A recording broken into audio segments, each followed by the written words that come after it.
আসসালামু আলাইকুম সবাইকে। আমি শখে গল্প থেকে সাদিয়া বলছি। আশা করি আপনারা সবাই ভালো আছেন। তো আমি আজকে আবারও নতুন একটি ভিডিও নিয়ে হাজির হয়ে গেলাম।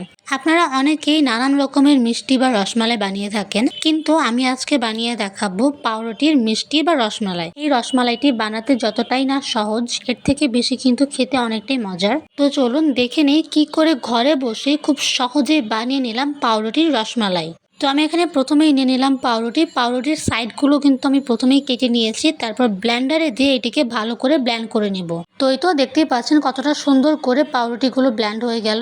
আপনারাও কিন্তু ঠিক এরকম ভাবে পাউরুটিগুলো ভালো করে ব্লেন্ড করে নেবেন। পাউরুটিগুলোকে যদি ভালো করে ব্লেন্ড না করা হয় তাহলে কিন্তু রসমালাই বানাতে অনেকটাই অসুবিধা হবে। তো এই তো আমার পাউরুটি ব্লেন্ড করা হয়ে গেলে আমি অন্য দিক দিয়ে ডো বানানোর জন্য দুধটিকে ভালো করে জাল করে নিব। তো দুধটিকে জাল করে নেওয়ার জন্য আমি একটি প্যানে প্রথমে পরিমাণ মতো দুধ নিয়ে নিলাম, তারপর দিয়ে দিব পরিমাণ মতো চিনি, তারপর দিয়ে দিব অল্প পরিমাণে ঘি, তারপর দিয়ে দিব 3টি এলাচ দিয়েই কিন্তু দুধটিকে ভালো করে জাল করে নিতে হবে, আর না হলে কিন্তু দুধের মধ্যে ভালো ফ্লেভার আসবে না।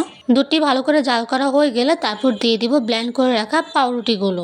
এখন আমরা এটিকে ভালো করে মিশিয়ে এনে একটি ডো আকারে বানিয়ে নিব। আমাদের কিন্তু এটিকে প্যানের মধ্যে রেখে ভালো করে ডো বানিয়ে নিতে হবে। যতক্ষণ পর্যন্ত না প্যান থেকে ছেড়ে দিবে ততক্ষণ পর্যন্ত এটিকে আমরা ভালো করে মিশিয়ে নিব।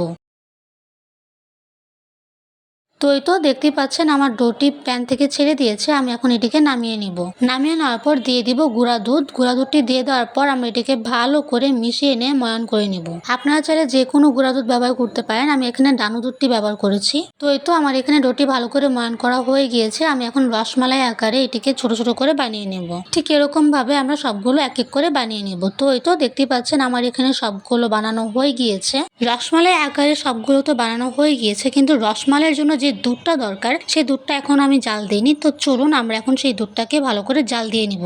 রসমালাইয়ের জন্য যে দুধটা আমি জাল দিব সেই দুধের জন্য আমি প্রথমে নিয়ে নিলাম গরুর দুধ পরিমাণ মতো, তারপর দিয়ে দিব ডানো গুঁড়া দুধ পরিমাণ মতো।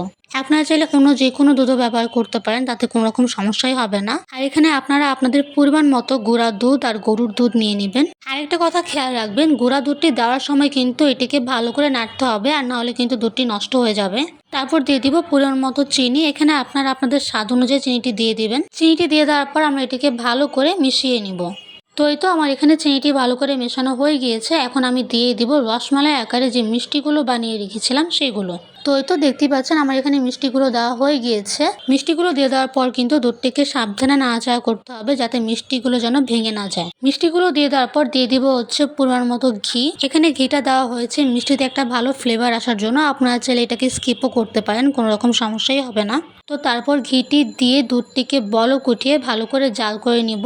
এখানে দুধটিকে যত বেশি জাল দেওয়া হবে ততই কিন্তু বেশি মজা লাগবে। তো এই তো দেখতেই পাচ্ছেন এখানে আমার রসমালাইটি একদম পারফেক্ট ভাবে তৈরি হয়ে গিয়েছে। এখন আমি এটিকে একটি বাটিতে পরিবেশন করে নিব।